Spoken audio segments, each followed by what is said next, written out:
Hey everyone, welcome to another shorts in my channel. আজকে সকালে ঘুম থেকে উঠে দেখলাম যে আজকে বেশ মিষ্টি মিষ্টি রোদ উঠেছে। দেখে মনটা ভীষণ ভালো হয়ে গেল। তারপরে আমি সম্রাটের লাঞ্চ প্যাক করে দিলাম। সম্রাট খেয়ে স্কুলের জন্য বেরিয়ে গেল। আর সম্রাট চলে যাবার পরে আমিও ব্রেকফাস্ট করে নিলাম আজকে।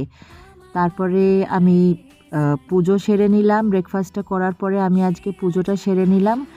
আর তার পুজোটা সারার পরেই আমি তাড়াতাড়ি করে আজকে লাঞ্চের প্রিপারেশনটা করে রাখলাম, কারণ ভেবেই রেখেছিলাম যে আজকে লাঞ্চের পরে একটা বেশ বড় সড়ো কাজ নিয়ে বসবো।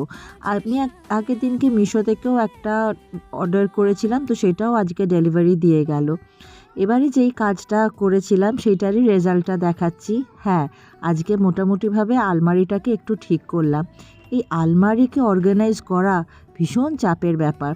মোটামুটিভাবে আজকে আমি অর্গানাইজ করে নিয়েছি। তারপরে ভীষণ টায়ার্ড হয়ে গেছিলাম, তাই জন্য সম্রাটের সাথে শুয়ে শুয়ে একটুখানি কার্টুন